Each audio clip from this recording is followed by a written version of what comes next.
High court परिसर में बाबा साहब भीमराव अंबेडकर जी की मूर्ति के संदर्भ में जो घटनाक्रम पिछले दिनों में घटित हुआ है, उसमें कांग्रेस पार्टी का अधिकृत जो स्टैंड था वो प्रदेश कांग्रेस कमेटी ने पहले भी रख चुके हैं। प्रदेश कांग्रेस अध्यक्ष जीतू पटवारी जी ने सार्वजनिक तौर के ऊपर वो स्टैंड रखा हुआ है। आज हम उस स्टैंड को वापस दोहरा रहे हैं कि कांग्रेस पार्टी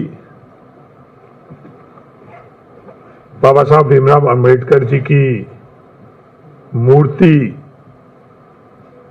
जो प्रशासनिक तौर पर जिसकी स्वीकृति ग्वालियर हाईकोर्ट में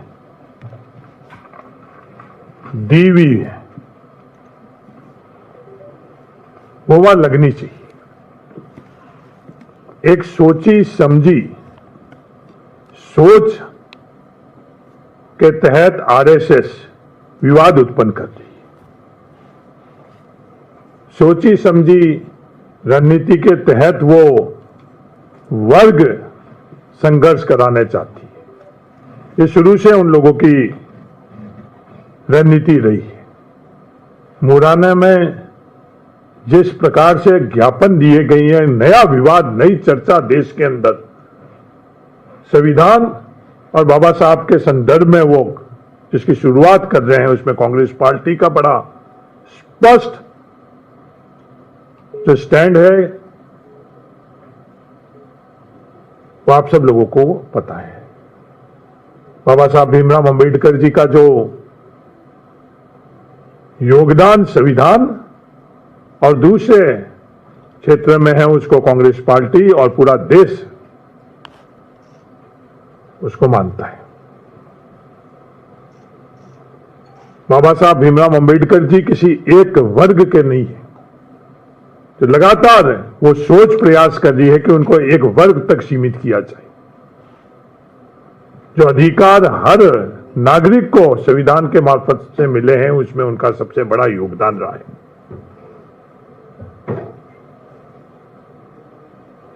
कांग्रेस पार्टी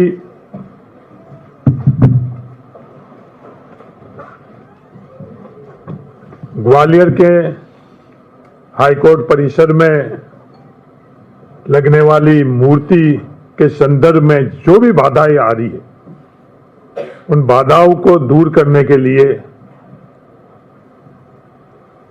भारत सरकार और मध्य प्रदेश सरकार से अपील करती है कि तमाम जो बाधाएं उन्होंने खुद ने उत्पन्न करी, किसी और ने उत्पन्न नहीं करी। जब निर्णय हो चुका था, और ऐसी बात नहीं है कि हाईकोर्ट परिसर के अंदर पहली दफे कोई मूर्ति की स्थापना हो रही है।